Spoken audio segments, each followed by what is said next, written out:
நைஜீரியாவில் இப்போ என்ன நடக்குது என்பதை நீங்கள் செய்தியில் பார்த்துருப்பீங்க. ஆனால் இதற்கு பின்னாடி திரைமறைவில் நடக்கிற பெரிய ஆட்டத்தை பற்றி உங்களுக்கு தெரியுமா? ஒரு பக்கம் அப்பாவி ஜனங்க செத்துக்கிட்டு இருக்காங்க. இன்னும் ஒரு பக்கம் உலகத்தோட பெரிய வல்லரசு நாடு நாங்கள் உள்ள வாரம் வந்து அனௌன்ஸ் பண்ணுறாங்க. ஆனால் இது எதையுமே தற்செயலாக நடக்கல என்று நான் சொன்னேன், நீங்கள் நம்புவீங்களா? 5 மாசத்துக்கு முன்னாடி ஒரு லெட்டர் நைஜீரியாவோட அரசாங்கத்துக்கு வருது. ஆனா அதை அந்த அரசாங்கம் கண்டுகொள்ளல. ஆனா அதே நேரத்துல 8000 கிலோமீட்டர் தள்ளி இருக்கிற அமெரிக்காவுல இருந்து ஒரு லெட்டர் வருது.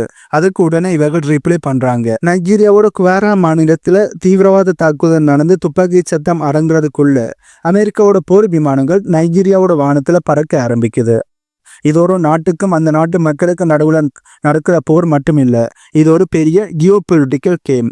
இந்த கேமில் காய்களாக இருக்கிறது நைஜீரியா மக்கள். ஆனால் அந்த ஆட்டத்தை ஆடுறது யாரோ வெளிநாட்டுக்காரன். ரத்தம் சதையுமா நைஜீரியா துடிச்சுக்கிட்டு இருக்கும்போது மருந்து கொடுக்குறோம்னு வர்ற அமெரிக்கா உண்மையிலேயே காப்பாற்றத்தான் வர்றாங்களா? இல்லை இது நைஜீரியாவோட இறையாண்மைக்கு வைக்கப்பட்ட ஒரு செக் மேட்டா? இந்த வீடியோவில் நாங்கள் இதை பற்றி தான் பார்க்க போகிறோம். நான் இந்த வீடியோவில் சொல்ல போகிற தகவல்கள் கண்டிப்பாக உங்களுக்கு மிகப்பெரிய ஒரு அதிர்ச்சியை ஏற்படுத்தும். அதில் எந்த ஒரு மேட்டர் கருத்துமே இல்லை. வீடியோக்குள்ளே போகிறதுக்கு முன்னே நம்ம சேனலை சப்ஸ்கிரைப் பண்ணி பக்கத்துக்கு பெல் ஐக்கானை கிளிக் பண்ணி வைங்க.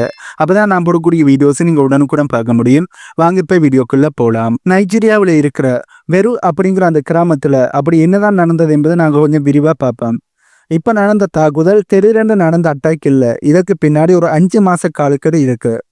ஆகஸ்ட் மாதம் அந்த கிராமத்தோட தலைவருக்கு ஒரு லெட்டர் வருது. அனுப்பினது போகோ கிராம் அப்படிங்கிற ஒரு தீவிரவாத குழு. இதில் இன்னொரு விசித்திரம்னா அவங்க அந்த லெட்டரில் நாங்கள் உங்களை கொல்ல போகிறோம்னு நேரடியாக சொல்லினர். நாங்கள் உங்கள் ஊருக்கு வந்து இஸ்லாமிய போதைகளை செய்ய போகிறோம், அதுக்கு நீங்கள் சம்மதிக்கணும் அப்படின்னு கேட்குறாங்க. ஆனால் நைஜீரியாவில் இருக்கிற எல்லாருக்கும் தெரியும் இது ஒரு மறைமுகமான மிரட்டல். இதற்கு நீங்கள் சரியான சொன்னால் முதல்ல உள்ளே வந்து தங்குவார்கள். தங்கிட்டு கொஞ்சம் கொஞ்சமாக அந்த ஊரையே தங்களுடைய கண்ட்ரோலில் எடுத்துக்கொள்வார்கள். நீங்கள் வேணாமன்னு சொன்னால் அதுதான் அவர்கள் அட்டாக் பண்ணுறதுக்கான ஒரு காரணமாக மாற்றி அதனை பயன்படுத்துவார்கள். அதாவது எங்கள் உள்ளுக்கு வர வேண்டாம்னு சொன்னால் அதனையும் ஒரு காரணமாக பயன்படுத்தி அந்த கிராமத்தை அட்டாக் பண்ணுவார்கள். ஆனால் இந்த தீவிரவாத குழு நாங்கள் இஸ்லாமிய போதனைகளை பரப்புறதுக்கு தான் வாரோம்னு சொல்லியிருக்கிறார்கள். ஆனால் அது உண்மையான காரணமானு பார்த்தா இல்லை. ஏனென்றால் இந்த தீவிரவாத குழு கிறிஸ்தவர்களை மட்டும் கொள்றதில்ல, இஸ்லாமிய மக்களையும் கொண்டிருக்கிறார்கள். ஆகவே இவர்கள் இஸ்லாமிய போதனைகளை பரப்பு போனோம்னு சொல்றது ஒரு சாட்டுப்போக்கு காரணம் தானே ஒழிய அவர்கள் இஸ்லாம் மக்களையும் கொள்கிறார்கள் என்பதில் இருந்தே நீங்கள் ஒரு விஷயத்தை தெரிந்து கொள்ள முடியும். இந்த தீவிரவாதிகளோட நோக்கம் வேற, ஆனா இஸ்லாமிய போதனைகள் என்ற போர்வையில் அவர்கள் இந்த தங்களுடைய நோக்கத்தை அடைகிறார்கள் என்பது தெளிவாக தெரியுது. இதற்கு பின்னாடி இந்த ஒரு சம்பவத்தில் இருந்தே இதற்கு பின்னாடி வேறொரு இஸ்லாமியர்களுக்கு எதிராக இருக்கிற அமைப்பு இருக்கிறார்கள் என்பதை நாங்கள் புரிந்து கொள்ளக்கூடிய மாதிரி இருக்கு. இவர்களோட நோக்கம், இந்த தீவிரவாதிகளோட நோக்கம் வேறு, ஆனால் அந்த நோக்கத்தை அறிவதற்காண்டி இஸ்லாமிய போதனை என்ற போர்வையில் உள்ள நுழைக்கிறார்கள் என்பது தெளிவாக தெரியுது. ஆகவே இதில் இருந்தே இவர்கள் இந்த தீவிரவாதிகளுக்கு பின்னாடி அந்நிய சக்திகள் இருக்கு என்பதை நாங்கள் தெளிவாக புரிந்து கொள்ளக்கூடிய மாதிரி இருக்கு. அதையும் இஸ்லாம் என்ற இஸ்லாமிய போதனைகள் என்ற போர்வையில் இவர்கள் செய்யப்படுகிறார்கள் என்றால் அந்த இஸ்லாமியர்களுக்கு எதிராக இருக்கின்ற ஒரு நபர் தான் இவர்களுக்கு சப்போர்ட் பண்ணுகிறார்கள் என்பதை நாங்கள் தெளிவாக புரிந்து கொள்ள முடியும். அந்த ஒரு தலைவர், ஒரு பொறுப்பான மனுஷனா உடனே என்ன செஞ்சாருன்னா அந்த லெட்டரை அப்படியே குவாரா மாநில அரசாங்கத்திட்ட ஒப்படைச்சிட்டார். அரசாங்கம் ஆரம்பத்தில் கொஞ்சம் சீரியஸாக எடுத்துக்கிட்ட மாதிரியே நடிச்சாங்க. கொஞ்ச நாளைக்கு ஒரு சின்ன ஆர்மி டீமே அந்த ஊருக்கு அனுப்பி வச்சாங்க. ஆனால் ஒரு சில வாரங்கள்லேயே இப்போ அங்கே எந்த ஒரு பிரச்சனையும் இல்லையோன்னு சொல்லி அந்த ஆர்மி டீமை திரும்ப கூப்பிட்டுட்டாங்க. இதுதான் அவர்கள் செஞ்ச மிகப்பெரிய ஒரு தப்பு. ஏனென்றா இந்த தீவிரவாதிகள் ஒன்றும் முட்டாள்கள் இல்லை. அவங்க தூரத்தில் இருந்து வேடிக்கை பார்த்துக்கிட்டே இருப்பாங்க. எப்போ ஆர்மி வெளியே போகுது, ஊரில் எப்போ பாதுகாப்பு குறையும்னு கரெக்டாக வாட்ச் பண்ணிக்கிட்டே தான் இருந்தார்கள். இப்படி வாட்ச் பண்ணுறதான் அவங்களோட வேலையே. இது அனைவருக்கும் தெரியும், நைஜீரியாவோட அரசாங்கத்துக்கும் தெரியும். அப்படி தெரிஞ்சுமே அவர்கள் இந்த தப்பை பண்ணியிருக்காங்க. பிப்ரவரி மாதம் அந்த செவ்வாய்க்கிழமை சாயங்காலம், அதாவது பின்னேரம் 5 மணி அப்படி மக்கள் எல்லாம் வேலையை முடிச்சுட்டு வீட்டுக்கு திரும்புகிற நேரம் திடீரென்று கண்ணில் பட்டவங்களெல்லாம் சுட ஆரம்பிச்சிட்டாங்க இந்த தீவிரவாதிகள். அந்த தாக்குதல் செவ்வாய் சாயங்காலம், அதாவது செவ்வாய் பின்னேரம் 5 மணிக்கு ஆரம்பிச்சு புதன்கிழமை விடிய நடந்திருக்கு. யோசிச்சு பாருங்க, 12 மணி நேரம் ஒரு கிராமத்தில் ஒரு சின்ன வெடி சத்தம் கேட்டாலே பதற இந்த உலகத்தில் 12 மணி நேரம் துப்பாக்கி சத்தம் கேட்டுக்கிட்டே இருந்தது. ஆனால் அந்த ஊரில் இருந்து மாநில தலைநகரம் வெறும் 150 கிலோமீட்டர் தான்.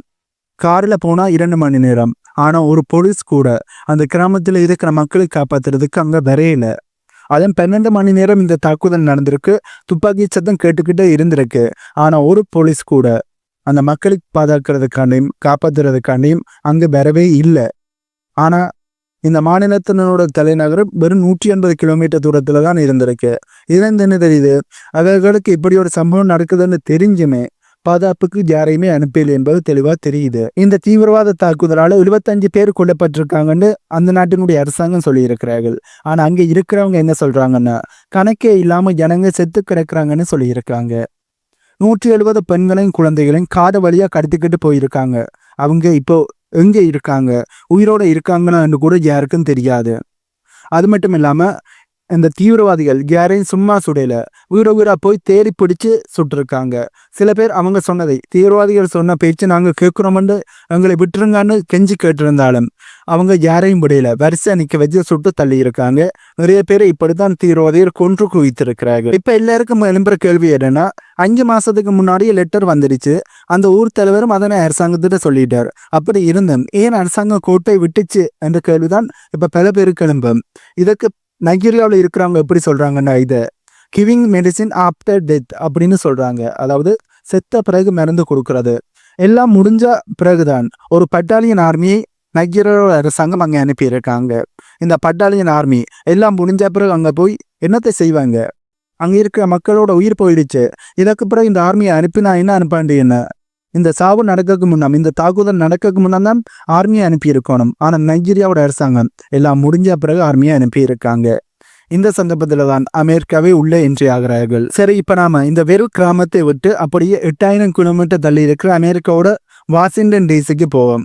ஏனென்றா நைஜீரியாவில் இந்த துப்பாக்கி சத்தம் கேட்கறதுக்கு முன்னாடியே, இந்த தீவிரவாத தாக்குதல் நடக்கிறதுக்கு முன்னாடியே அங்கே இருக்கிற வெள்ளை மாளிகையில இதற்கான ஸ்கிரிப்ட் ஆனது ரெடி ஆயிடுச்சு. 2025 நவம்பர் மாதம் டொனால்ட் ட்ரம்ப் அவரோட ட்ரூத் சோசியல் மீடியாவில் ஒரு போஸ்டை போட்டிருக்கார். அதில் அந்த போஸ்ட் நைஜீரியாவோட அரசாங்கத்துக்கு ஒரு வார்னிங் அலர்ட்டாகத்தான் இருந்துச்சு. நைஜீரியாவில் கிறிஸ்தவர்கள் கொல்லப்படுறதை அந்த நாட்டு அரசாங்கம் தடுக்கலைன்னா அமெரிக்கா சும்மா இருக்காது, நாங்கள் உள்ள பூந்து தடுப்போம் அப்படின்னு ட்ரம்ப் ஒரு வார்னிங் அலர்ட்டை கொடுத்திருந்தார், அனௌன்ஸ்மெண்ட் செஞ்சிருந்தார். இதை கேட்கும்போது ட்ரம்ப் மனிதாயமானத்தில் பேசுறேன்னு நமக்கு தோணலாம். ஆனால் உண்மை என்னன்னா, அமெரிக்காவில் இருக்கிற ஒரு பெரிய ஒரு ஓட்டு வங்கி எவன்ஜெலிக்கல் கிறிஸ்தவர்கள். அவங்க மனசை கவரணும்னா நைஜீரியாவை ஒரு சிம்பிள் ஆக்கணும். இதனால தான் நைஜீரியா பிரச்சனை அமெரிக்காவோட லோக்கல் பாலிடிக்ஸுக்குள்ள உள்ள வருது. ஆனால் ஒரு விஷயத்தை நீங்கள் கவனிச்சிங்களா, அங்கே தீவிரவாதிகள் முஸ்லீம்களையும் கொள்றாங்க, கிறிஸ்தவர்களையும் கொள்றாங்க. ஆனால் உலகத்துக்கு இது ஒரு மதப்போராத்தான் காட்டப்படுது. இதுல இருந்த இதற்கு பின்னாடி யார் இருப்பார்கள் என்பதை நீங்களே கொஞ்சம் யோசிச்சு பாருங்க. ட்ரம்ப் சொன்னது சும்மா பேச்சு இல்லை என்பது 2025 டிசம்பர் 25 தான் எல்லாருக்குமே தெரிஞ்சது. உலகம் முழுக்க மக்கள் கிறிஸ்துமஸ் கொண்டாடி கொண்டு இருந்தப்போ அமெரிக்கா நைஜீரியாவோட சொகோட்டோ மாநிலத்தில் ஒரு ஏர்ஸ்ட்ரைக்கை பண்ணியிருந்தாங்க. அது நோமனான குண்டில்ல கடல்ல நிற்கிற போர்க்கப்பல்ல இருந்து டோமஹாக் ஏவுகணைகளை ஏவியிருக்காங்க. நைஜீரியாவோட அனுமதி இல்லாமல் இது நடந்திருக்கக்கூடிய வாய்ப்புகளே இல்லை. இதுல இருந்து அமெரிக்கா உள்ள வாரதுக்கு நைஜீரியாவோட பிரசிடண்டா இருக்கிற டிபுனு அவர்கள் ஆதரவை கொடுக்கிறார் என்பது தெளிவாக தெரியுது. February 3, அதாவது இந்த கிராமத்தில் அட்டாக் நடந்த அதே காலகட்டத்தில் அமெரிக்காவோட ஆப்பிரிக்கன் கமாண்ட் தரப்புலேருந்து ஒரு விஷயத்தை உறுதிப்படுத்தி இருந்தார்கள். ஒரு சின்ன ஸ்பெஷல் டீம் இப்போ நைஜீரியாவில் இருக்குன்னு சொல்லியிருந்தாங்க. அவங்க எதுக்கு வந்திருக்காங்கன்னு கேட்டால் உலக பேருக்கும் அட்வைஸ் பண்ண மட்டும்தான் வந்திருக்காங்கன்னு அவங்க சொல்லியிருந்தார்கள். ஆனால் இங்கே தான் நாங்கள் முக்கியமான விஷயத்தை கவனிக்கணும். நைஜர், சொமாலியா, மாலி எல்லா நாடுகள்லையும் அமெரிக்கா இப்படித்தான் உள்ளே வந்தாங்க. முதல்ல சின்ன டீம்னு சொல்லுவாங்க, அப்புறம் ட்ரைனிங்குன்னு சொல்லுவாங்க, அதுக்கப்புறம் மொத்த நாடும் அவங்களோட கண்ட்ரோலில் போயிடும், அதாவது அமெரிக்காவோட கண்ட்ரோலில் போயிடும். இதற்கான முதல் கட்டமாக தான் சின்ன டீம் வந்து இப்போ ஆரம்பிச்சிருக்கிறார்கள். எப்படி நைஜர், சொமாலியா, மாலியை தங்களுடைய கட்டுப்பாட்டுக்கு கொண்டு வரதுக்கு அமெரிக்கா நடவடிக்கையில் ஈடுபட்டார்களோ அதே மாதிரி தான் இப்போ நைஜீரியாவும் தங்களுடைய கட்டுப்பாட்டுக்கு கொண்டு வர்றதுக்கு அமெரிக்கா நடவடிக்கையில் ஈடுபட்டிருக்காங்க. இதில் நாங்கள் முக்கியமான ஒரு விஷயத்தை கவனிக்கணும். இப்போ ஆப்பிரிக்காவில் இருக்கிற முக்கியமான நாடுகள் ரஷ்யாவோட கண்ட்ரோலில் இருக்குது. அதாவது நிறைய ஆப்பிரிக்க நாடுகள் ரஷ்யாவுக்கு ஆதரவாக இருக்கிறார்கள். இப்படி இருக்கிற மறுபடியும் அமெரிக்கா தங்களுடைய ஆதிக்கத்தை ஆப்பிரிக்கா கண்டத்தில் ஆப்பிரிக்காவில் கொண்டு வரணும் என்றதுக்காண்டி இந்த நைஜீரியாவை தன்னுடைய கண்ட்ரோலில் எடுக்கிறார்களா என்ற ஒரு கேள்வியும் பல மத்தியில் எழும்பியிருக்கு. ஏன்னா நைஜீரியா கேரளில் தான் நைஜர் இருக்கு, மாலி இருக்கு, புர்கினா ஃபசோ இருக்கு, சஹெல் ரீஜன் இருக்கு. இந்த சஹெல் ரீஜன் முழுவதும் ரஷ்யாவோட கண்ட்ரோலில் இருக்கிறபடியால் இங்கிருந்து ரஷ்யாவை விரட்டி அடிப்பதற்காண்டி நைஜீரியாவை முதல்ல அமெரிக்கா கண்ட்ரோல் எடுத்து நைஜீரியாவில் இருந்து சஹெல் ரீஜனுக்கு குழப்பங்களை ஏற்படுத்தி அங்கே உள்நாட்டு கலவரங்களையும் போக்களையும் ஏற்படுத்தி சஹெல் ரீஜனை ஸ்டேபிள் இல்லாத நாடுகளாக மாற்றி அதில் இருந்து ரைசாவை விரட்டி அடித்து தங்களுடைய கட்டுப்பாட்டுக்கு எடுப்பதற்கான அந்த திட்டத்தினுடைய ஆரம்ப புள்ளியாகத்தான் நைஜீரியாவில் அமெரிக்காவோட ஸ்பெஷல் போர்ஸ் தரையிறங்கி இருக்கிறார்கள் என்பது தெளிவாக தெரியுது. ஆகவே இதனை ஆரம்பத்தில் கிள்ளி எரியாட்டி இது ரைசாக்கு மிகப்பெரிய ஒரு ஆபத்தாக மாறும் என்பதுதான் உண்மை. இப்போ ஸ்பெஷல் போர்ஸ் என்று நைஜீரியா களமிறங்கி இருக்கிறார்கள். இன்னும் நைஜீரியா எப்படி மாறப்போகுது, எத்தனை தும்பிலாக பிரிய போகுது, எத்தனை புரட்சி குழுக்கள் அங்கே உருவாக போறார்கள், இதனைத்தையும் நாங்கள் வெயிட் பண்ணி தான் பார்க்கணும். பட் இது வரும் ஆரம்பம் மட்டும்தான். இதற்கு பிறகு நைஜீரியாவை முழுமையாக அமெரிக்கா கண்ட்ரோல் எடுப்பார்கள் என்பதில் எந்த ஒரு மாற்று கருத்துமே இல்லை. கொஞ்சம் யோசிச்சு பாருங்க, ஒரு வல்லரசு நாடு நினைச்ச சில வாரங்கள்ல 10,000 கிலோமீட்டர் தள்ளி இருக்கிற நாட்டுக்குள்ள ஆர்மியை இறக்க முடியுது. ஆனா நைஜீரியாவோட சொந்த அரசாங்கத்தால 5 மாசத்துக்கு முன்னாடியே எங்களை காப்பாத்துங்கன்னு கெஞ்சிய அவங்க நாட்டு மக்களையே காப்பாற்ற முடியல. இது அந்த நாட்டோட பலவீனமா இல்ல அமெரிக்கா உள்ள வாரதுக்காண்டு விடப்பட்ட ஒரு வழியா? இதுதான் இந்த கேள்வியோட தான் இப்ப நைஜீரியாவோட மக்கள் பயத்துல இருக்காங்க. ஏனென்றா உதவிக்கு வந்தவன் கையில துப்பாக்கி இருக்கு, ஆனா அவன் யாருக்காண்டி சுடுவான்? அங்க நைஜீரியாவில் இருக்கிற மக்களை பாதுகாப்பதுக்காண்டி சுடுவானா இல்ல அவனோட நாட்டு அரசியலுக்காண்டி சுடுவானா?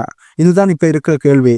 கண்டிப்பாக அமெரிக்காவோட ராணுவம் தங்களுடைய நாட்டு அரசியலுக்காண்டு தான் துப்பாக்கியை சுடுவார்கள் என்பதுதான் உண்மை.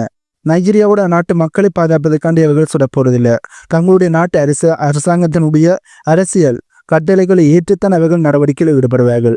ஆகவே நைஜீரியாவுக்கு அமெரிக்காவோட ராணுவ வீரர்கள் வர்றது நைஜீரியா மக்களை பாதுகாப்பதற்காண்டி இல்லை, தங்களுடைய ஊனான அரசியலுக்காண்டி என்பது மட்டும்தான் உண்மை. சரி, ஏன் நைஜீரியாவில் அவங்க மக்களை காப்பாற்ற முடியலை என்ற கேள்வி கண்டிப்பாக உங்களுக்கு எழும்பும். அதற்கான காரணம் அவங்க வச்சிருக்கிற சென்ட்ரலைஸ் போலீஸ். அதாவது ஒரு மூலையில் இருக்கிற கிராமத்தில் பிரச்சனை நடந்தால் கூட மெயின் சிட்டியில் இருக்கிற கெட் ஆஃபீஸில் இருந்து உத்தரவு வரணும். இது எப்படி இருக்குன்னா, சென்னையில் தீப்பிடிச்சா, அதாவது இந்தியாவில் இருக்கிற சென்னையில் தீப்பிடிச்சா இந்தியாவோட தலைநகரமாக இருக்கிற டெல்லியில் இருந்து ஃபயர் சர்வீஸ் வர்றதுக்கு வெயிட் பண்ணுற மாதிரி. நான் இதை உதாரணத்துக்கு தான் சொல்லியிருக்கேன். அதனால அங்கே இப்போ மாநில காவல்துறை, அதாவது ஸ்டேட் போலீஸ் வேணுமென்று ஒரு பெரிய ஒரு விவாதம் ஓடிக்கிட்டு இருக்கு. ஆனால் அங்கே இருக்கிற கவர்னர்கள் தங்களுக்கு பிடிக்காதவர்களை அடக்க அந்த போலீஸை பயன்படுத்துவாங்களோன்னு ஒரு பயமும் இருக்கு.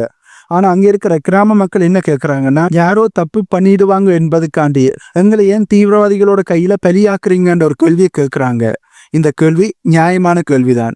ஏனென்றால் அங்கே இருக்கிற கவர்னர்கள் தங்களுக்கு எதிராக இருக்கிற நபர்களை இந்த ஸ்டேட் போலீஸை பயன்படுத்தி கைது பண்ணி விடுவார்கள், அவர்களுக்கு எதிரான நடவடிக்கையில் ஈடுபட்டு விடுவார்கள் என்று யோசிச்சு அங்கே இருக்கிற கிராம மக்கள் அவர்களோட உயிர்களை அங்கே இருக்கிற அரசாங்கம் காவு வாங்குகிறார்கள் என்பதுதான் உண்மை. அந்த மக்களை பாதுகாப்பதற்கான தான் ஸ்டேட் போலீஸை வச்சிருக்கணுமே ஒழிய அங்கே இருக்கிற கவர்னர்கள் அதனை பயன்படுத்தி விடுவார்கள் என்றதுக்காண்டி மக்களோட உயிர் போனாலும் பரவாயில்லை என்று அங்கே இருக்கிற அரசாங்கம் செய்யப்படுறது முட்டாத்தனமாகத்தான் இருக்கு. கடைசி ஒரு விஷயத்தை தான் நான் சொல்லி நினைக்கிறேன். ஒரு கிராமத்து மக்கள் அன்னைக்கு ராத்திரி உதவி கேட்டு கதறினப்போ அவங்களுக்கு ஜியோ பொலிட்டிக்ஸ் தெரியாது, அமெரிக்காவோட அரசியலும் அவர்களுக்கு தெரியாது.